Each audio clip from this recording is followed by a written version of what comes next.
seguramente voy a ser el más viejo de los podcasteros. ¿Qué importa? Soy absolutamente despistado y hay unos despistes que me avergüenzan. Todavía esa foto estaría corriendo. He querido hacer algo que finalmente era irreal lograrlo.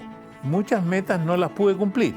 Ser un animador es un poco ser un vendedor. Yo nunca hice un trabajo por dinero. El dinero fue una consecuencia de un éxito. No puedo levantarme sin tener nada que hacer. Es como colgar el alma, digo yo. ¡Venga para acá, señora! La letra I, pues venga para acá que se va a llevar el automóvil. ¡Venga para acá!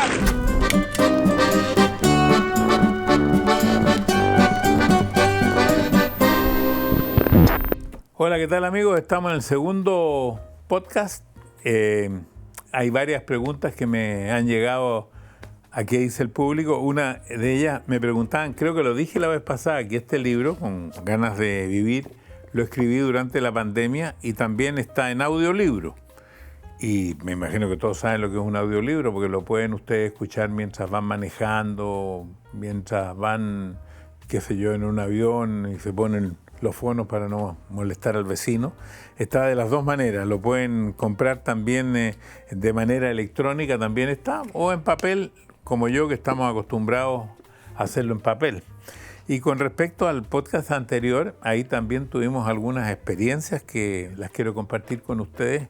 Nos dimos cuenta que el decálogo del éxito, eso que recién sonó un pitito, son los coques, son los que me preguntan que están afuera aquí. Eso salió un pitito. Bueno, para recordarles del decálogo, en el decálogo la semana pasada hablamos de la perseverancia. Hoy día nos tocaría las metas a corto y largo plazo.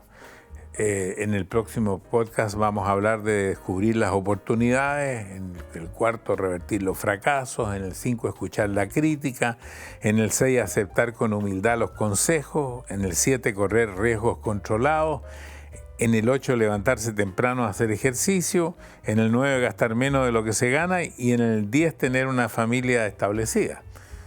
Si se preguntan por qué yo comparto este decálogo, es porque me parece que en realidad esto es lo que a mí me ha ayudado, es la manera en que yo me fui organizando para ser lo que soy hoy día después de 60 años de casado y 60 años como comunicador y 82 años de vida. Porque estuve tratando de recordar cómo nace el decálogo.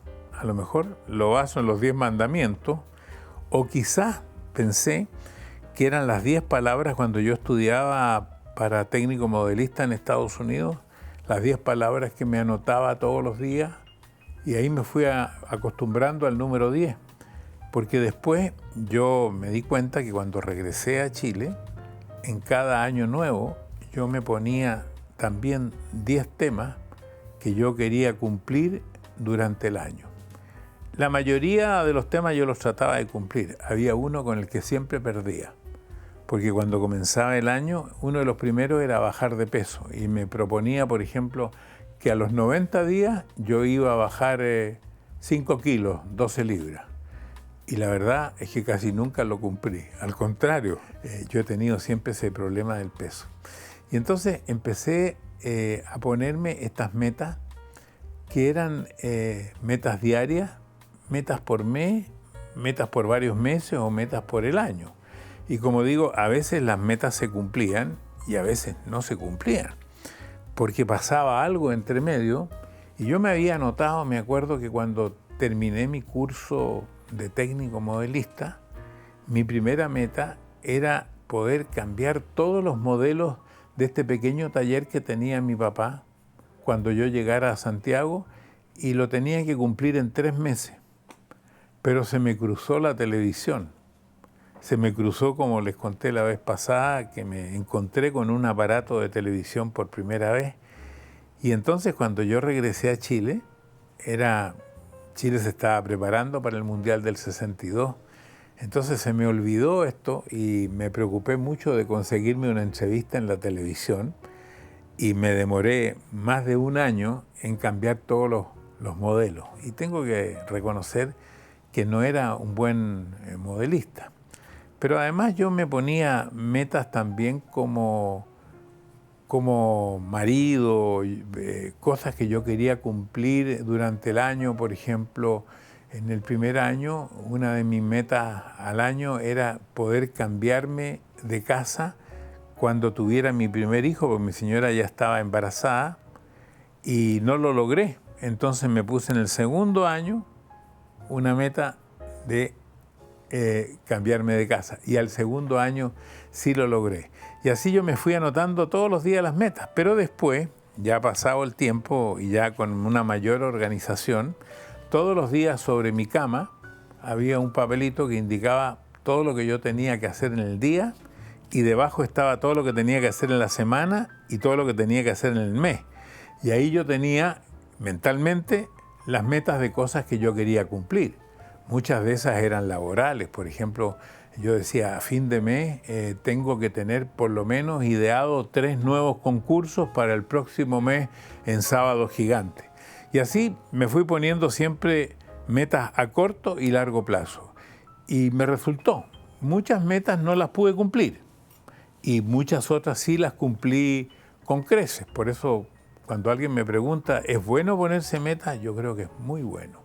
Y eso que yo hacía cuando se cumplía el año nuevo y se daban todos los abrazos y nos damos los abrazos, cuando pasaban 45 minutos más o menos, yo me metía al baño y anotaba en un papelito las 10 cosas más importantes que yo quería cumplir durante el día. Y eso me ha acompañado hasta hoy y me sirvió durante la pandemia, porque en mi mente yo tengo que estar organizado.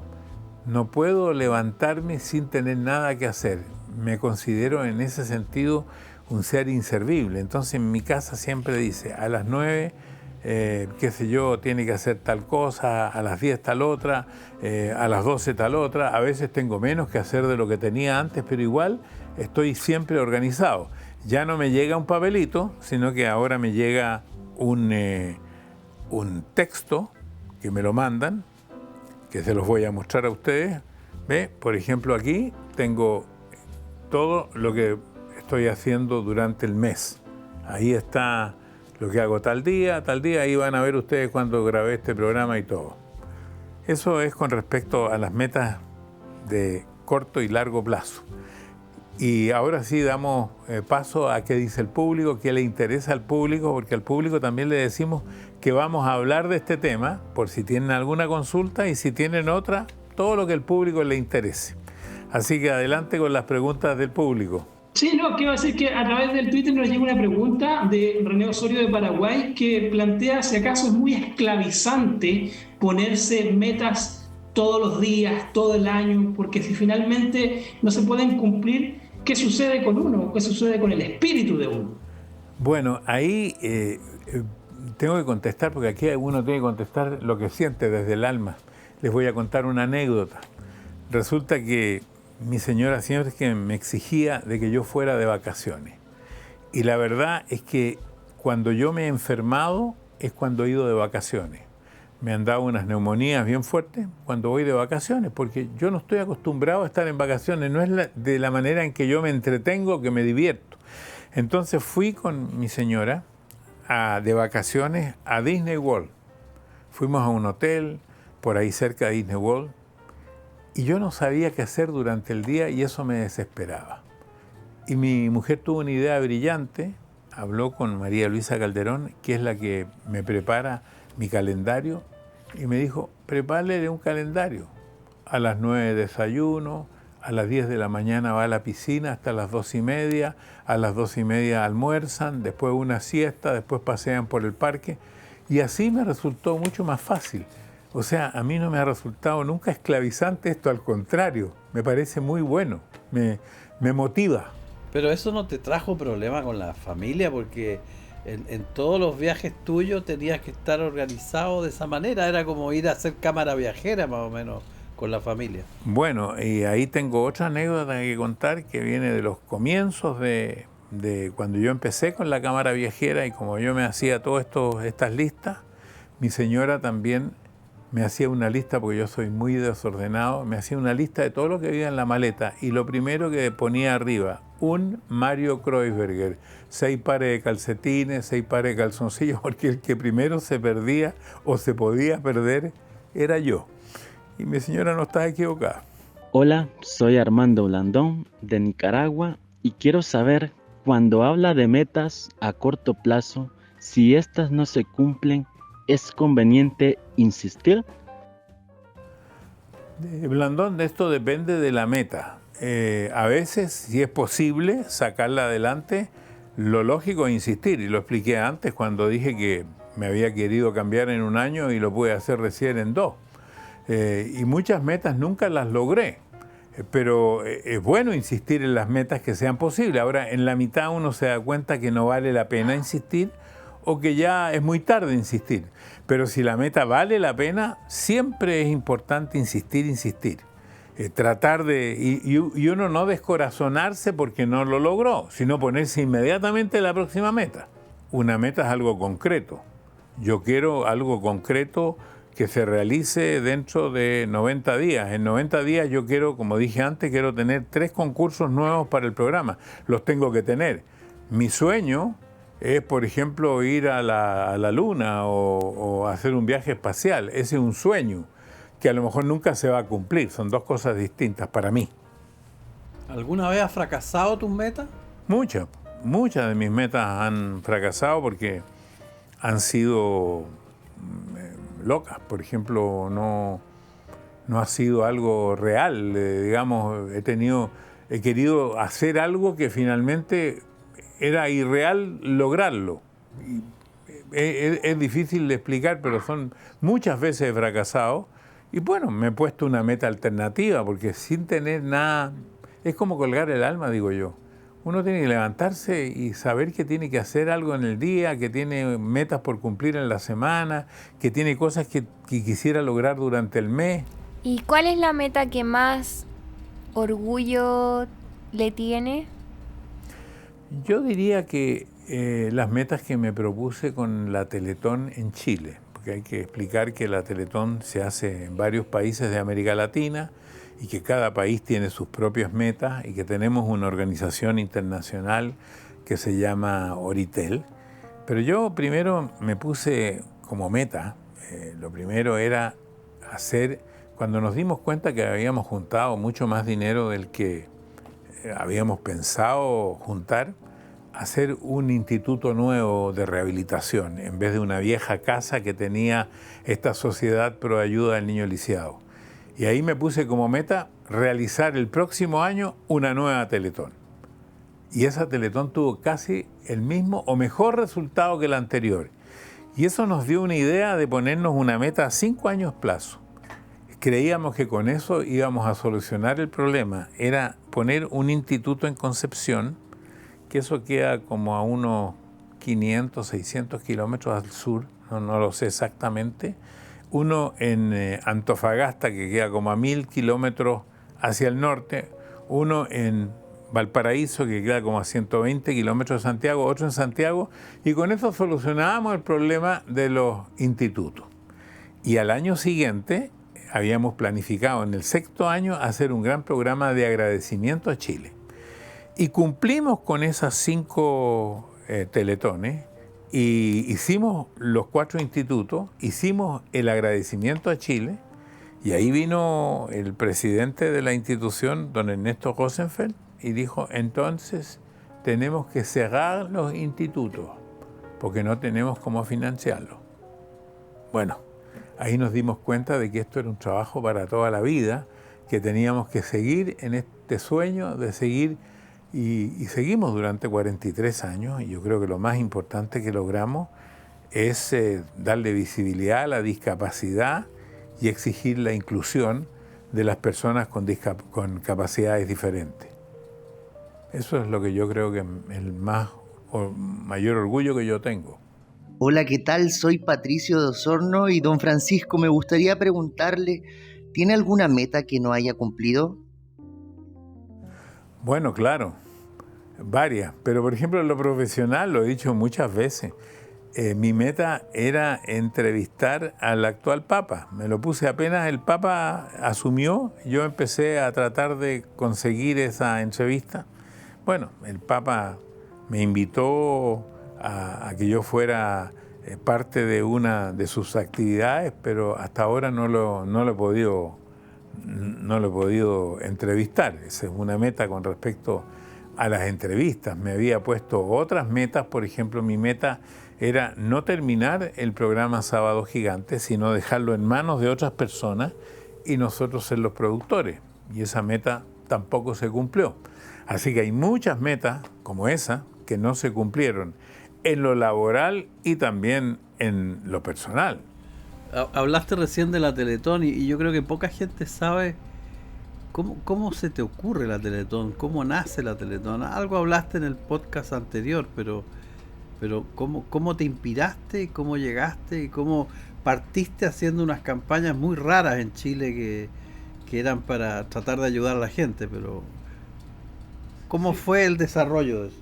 Bueno, a mí me pareció siempre que el usar los medios de comunicación para unir a la gente frente a un ideal común era algo importante.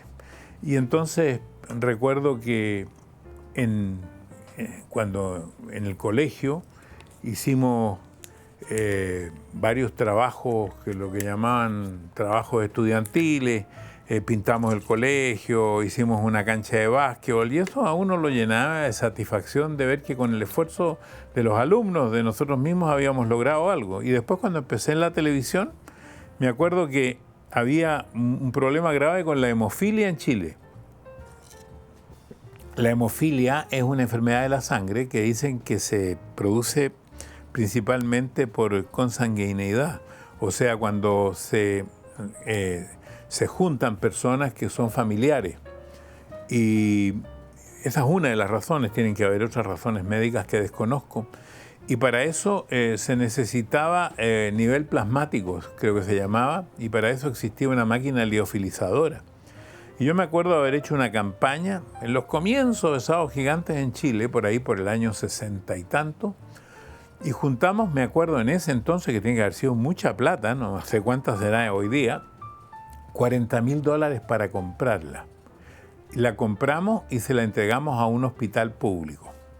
Ese hospital público la tuvo en un pasillo durante como 3 o 4 años porque no podían encontrar la autorización para botar un muro y meter la máquina dentro de la sala.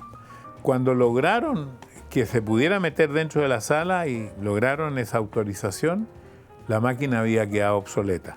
Esa fue mi primera campaña. Pero hiciste una de unos conejos una vez, muy rara. Sí, hice una campaña, pero esa era una campaña, tengo que remontarme, como el público me conoce por todos los años que yo he estado trabajando en Estados Unidos y ahí fui internacional durante más de 30 años, pero antes de eso estuve 24 años solo en Chile. Y en Chile se había hecho un estudio en esos años que la gente comía poca carne. Y entonces, entre uno de los viajes que hice mientras recorría el país haciendo reportajes, como ustedes conocen, de la Cámara Viajera, tenía un segmento que se llamaba ¿Usted no conoce Chile? Conocí una campaña que había hecho la Diaconía, que pertenecía a la Iglesia Católica, donde le enseñaban a la gente a criar conejos de Angora. Y fui estudiando un poco cómo funcionaba la vida de los conejos, hasta que me di cuenta que los conejos se reproducían muy rápidamente, comían todas las sobras que a la gente le quedaba, las hojas de lechuga que no se ocupaban, las cáscaras de papa, todo eso se lo comían los conejos. Entonces, la idea era hacer 80.000 jaulas, que las iba a auspiciar para que me pagaran las jaulas con auspiciadores, y enseñarle a la gente a hacer 100 maneras de producir los conejos, de cocinar los conejos.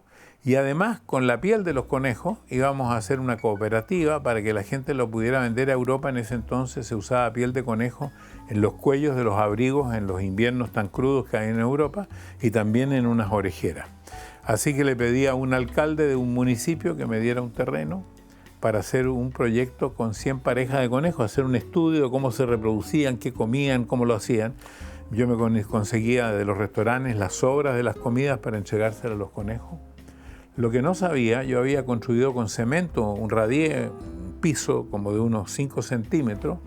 Lo que no sabía que los conejos también con sus garras horadan eso, y produje una plaga de conejos en ese municipio, así que el alcalde me mandó volando y yo terminé con la idea de los conejos.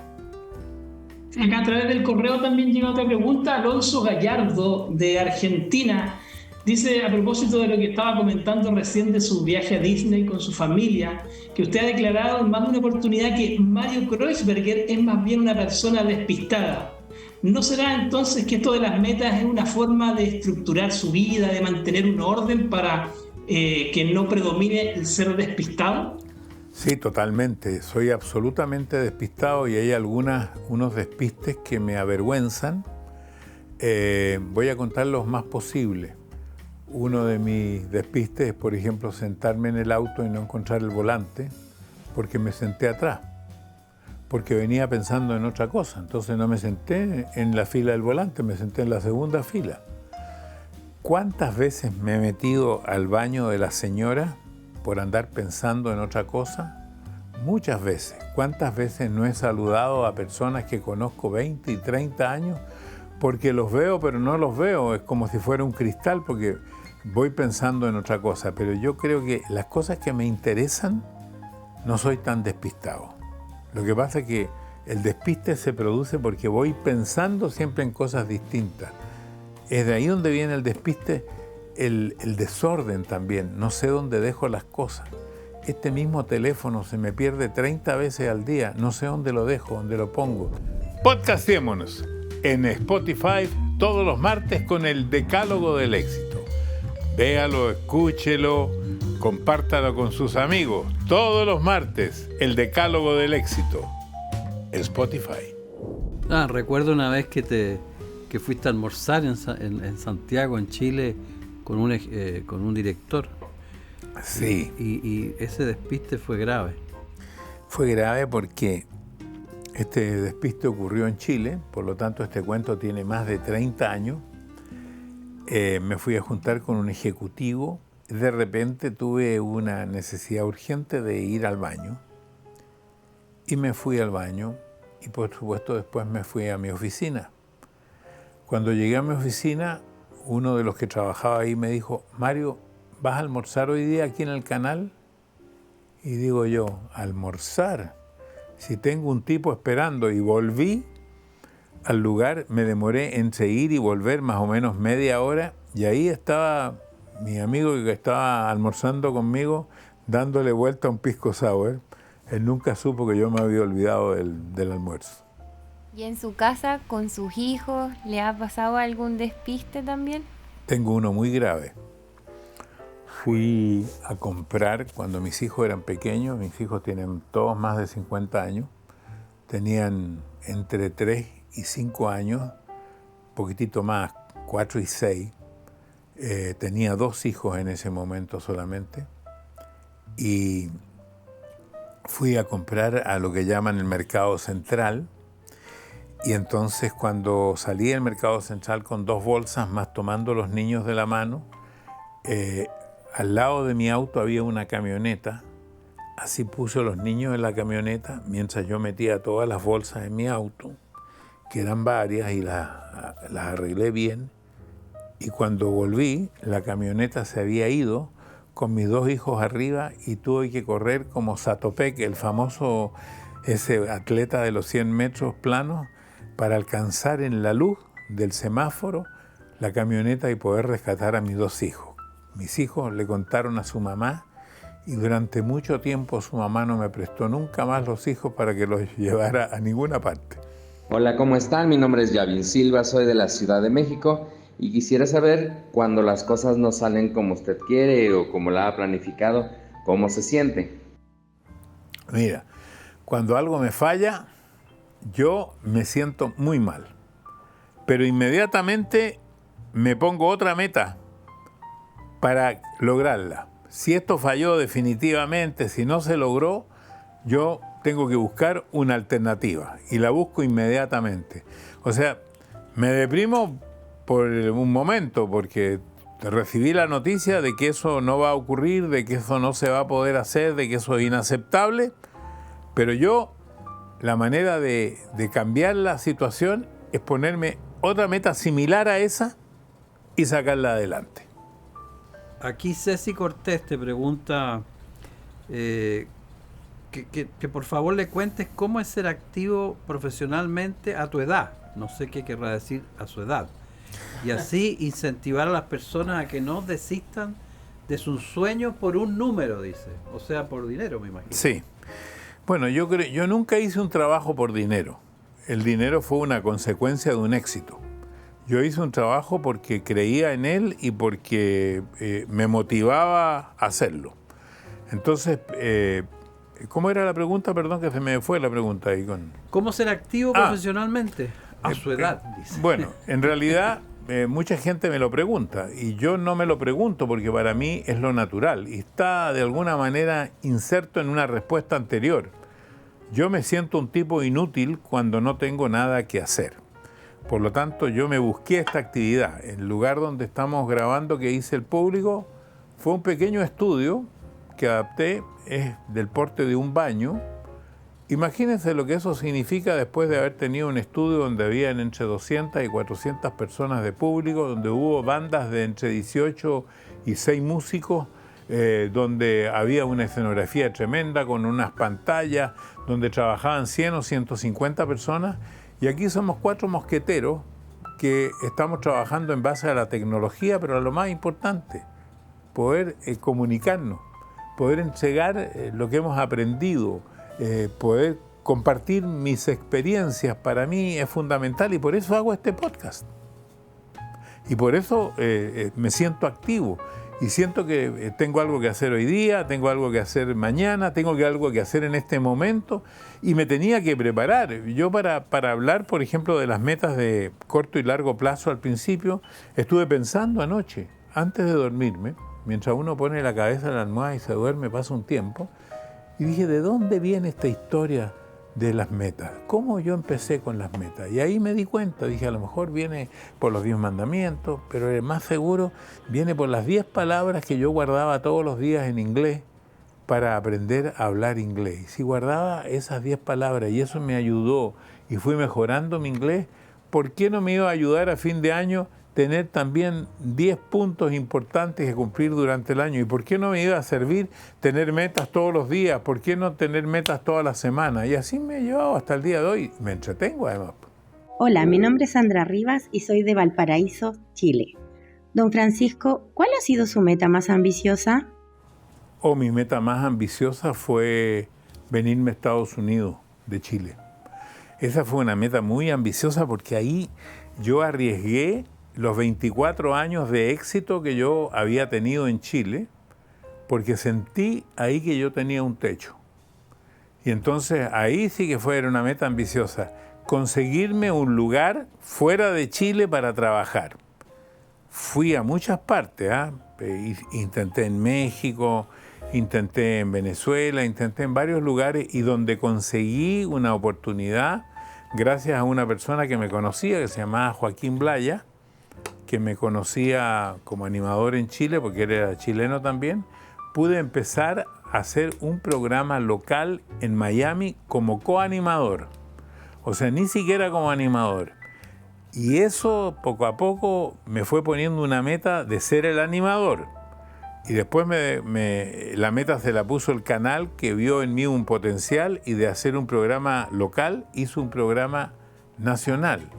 Entonces yo creo que esa meta fue muy ambiciosa, porque además, como al igual que en Chile me echaron, cuando me echaron yo inmediatamente dije, esto en Chile me la van a cobrar, porque el hecho de haberme ido de Chile, aunque seguía trabajando en Chile, al director del canal no le gustó mucho esto que yo compartiera con otro país, que no me dedicara completamente al programa de Chile, así que fue muy riesgoso. Yo creo que esa fue la meta más exitosa también, porque hubo un antes y un después. Si yo me hubiera quedado solo en Chile, creo que hubiese llegado, no creo, seguro, hubiera llegado a mucho menos público. Aquí son millones de personas que me vieron en todos los países de América Latina, con la excepción de Argentina, donde yo entraba por cable. En todos los otros países yo estaba en la televisión abierta, y Brasil, por supuesto, que es otro idioma.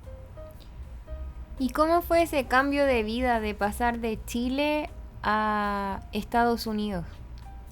Eso era entretenido, porque al principio yo vivía en hoteles en Estados Unidos y después sí ya me arrendé un departamento. Era una locura, porque imagínense terminar el programa de hacerlo en Chile a las 9 de la noche, tomar un auto corriendo hacia el aeropuerto. A veces el avión me esperaba 10, 15 minutos porque se atrasaba.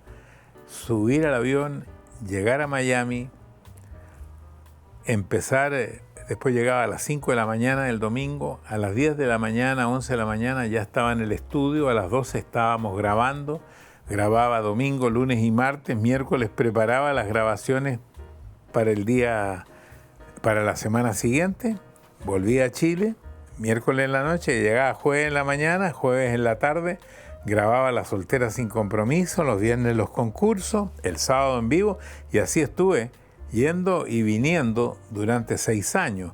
Fue un esfuerzo muy grande poder establecerme en Estados Unidos y también poder cumplir con mi compromiso con Chile.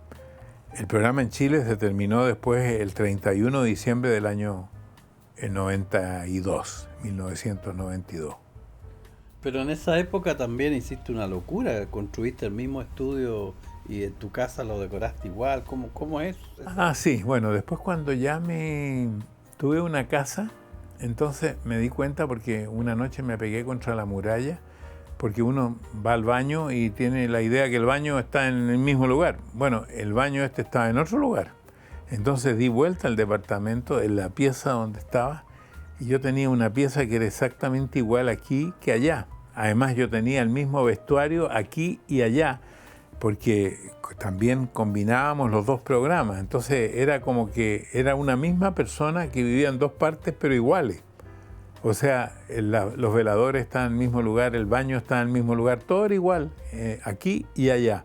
Y entonces los programas en el camarín, yo tenía los mismos vestuarios colgados aquí y los mismos vestuarios colgados en Chile. Era una cosa entretenida, dura, difícil, esforzada, pero que daba unos frutos de éxito, porque el aplauso es el pago del artista. Hay una pregunta aquí. ¿Qué otra profesión habrías elegido si no hubieras sido técnico, modelista o animador de televisión? Yo creo que habría sido como el señor Corales de los circos, porque eso te gustaba mucho. Pero más que circense, yo creo que como hubiera pensado en una profesión, me hubiera gustado ser abogado. Lo que pasa es que nunca fui buen estudiante, entonces no sé si me hubiera titulado. Pero me hubiera gustado ser algo así como abogado, periodista me gustaba mucho. No sé, no había estudio de periodismo en ese entonces. Pero si no hubiese sido animador de televisión, yo creo que hubiese sido técnico modelista por toda mi vida y hubiera encontrado una manera de desarrollarme por ese campo, por el campo del vestuario, que hoy día es todo hecho por computadora, que todo lo que estudié ya no sirve, todo se hace por computación. Y es cierto que tú salías, cuando ya era en los comienzos, eras joven, salías a vender por Chile las cosas de que fabricaba tu papá. Claro, yo recorría todo Chile, norte y sur, con un par de maletas, y yo creo que ahí aprendí mucho, porque ser un animador es un poco ser un vendedor. Y entonces yo aprendí ahí las técnicas de vender. Cuando, por ejemplo, mi interlocutor era muy triste, yo era muy agresivo. Y cuando mi interlocutor era muy agresivo, yo era muy tímido. Y yo creo que lo mismo, involuntariamente, intuitivamente lo hacía. Así también es en la televisión. Si uno va a entrevistar a una persona que está así diciendo, le contesta, uno siempre le pregunta muy bajo y muy lento. Y al revés también. Si contesta muy lento, uno como que lo va levantando al interlocutor. Entonces se van aprendiendo muchas técnicas en la venta, cómo entusiasmar a la persona, cómo alegrarla, cómo decirle qué le ha pasado, yo lo encuentro triste. Le encuentro tan parecido ser un animador, ser un comunicador, que un vendedor. Yo estudié teatro por muchos años Y el método de Stanislavski, que mi profesor Hugo Miller me enseñaba, es que uno tenía que vivir un personaje y tenía que imbuirse del personaje. Y yo creo que cuando yo estaba vendiendo, yo no era yo era un vendedor. Y cuando yo estoy en la televisión, yo no soy yo soy un animador de la televisión. ¿Me entiendes? Yo creo que y cuando yo estoy en el campo, porque me gusta mucho el campo, me gusta la agricultura, yo me siento un agricultor. Y en alguna oportunidad en que tuve una embarcación, yo me sentía un capitán de barco. O sea, yo creo que tengo esa capacidad o involuntariamente me voy transformando en el personaje que está relacionado con lo que estoy haciendo. No sé si eso responde a la pregunta. De hecho, el cierre de Sábado Gigante quería hacerlo convertido en un personaje y no te dejamos. Claro, yo quería, y perdonen, que se equivocaron, se lo digo a todos ustedes, todavía esa foto estaría corriendo. Yo proponía que cuando terminara Sábado Gigante, yo me fuera en una carreta, igual que la carroleta del violinista en el tejado, por si alguien vio esa obra, en que el hombre se tiene que ir de su pueblo, Anatevka, al pueblo que quería tanto, con toda su familia caminando al lado, y la carreta llena con sus enseres. Y yo pensaba llenar la carreta con todos mis recuerdos, con mis trajes, con mis cosas, salir yo caminando y detrás mío el equipo de Sábado Gigante. No me lo permitieron, entonces yo les propuse salir en una chiva colombiana, que hay una en Miami. Tampoco me lo permitieron, me trajeron un bus moderno. Igual, el mayor recuerdo que yo creo que la gente tiene del fin de Sábado Gigante es cuando todo el equipo y yo me subo al bus y me voy. Porque es un simbolismo. Se acabó Anatevka, se acabó Sábado Gigante. Ahí vivimos en ese lugar 53 años, fuimos felices. Nos vamos con todos los recuerdos a otro lado, donde nuevamente vamos a tener que ser felices. Y lo mismo les digo a ustedes cuando hablamos de las metas a corto y largo plazo, que de repente, claro, falló una meta, falló la otra, no importa. Súbete al bus, súbete a la carreta de Anatevka, ven, camina conmigo y con tu familia, con tus amigos, con tus ilusiones, porque tienes que ir a otro lugar y tienes que volver a vivir y salir adelante.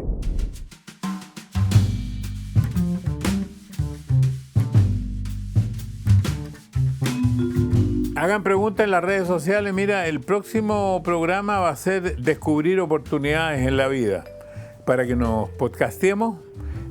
Y avísenle a sus amigos que estoy haciendo un podcast, pues la gente no sabe que hago un podcast porque esto es para pura gente joven. O sea, yo seguramente voy a ser el más viejo de los podcasteros. ¿Qué importa? Después voy a tener otro programa, Revertir los fracasos. Si usted ha tenido un fracaso, manda sus preguntitas, porque la idea es que yo parto con el tema para estos primeros 10 podcasts y después la gente pregunta lo que quiera o relacionado con el tema, porque le hemos pedido a mis compañeros que para el próximo podcast la gente mande preguntas que están relacionadas con el tema, o sea, descubrir las oportunidades, cómo hacerlo, cómo luchar. A veces las cosas, por ejemplo, las metas con las oportunidades se van mezclando, por eso que hay que agregar otras cosas que van apareciendo. Por eso los que me preguntan, que son los coques, los que me preguntan de afuera, son los que me van dando de alguna manera en el recuerdo la oportunidad de compartir con ustedes parte de mis experiencias. Así que nos podcasteamos luego.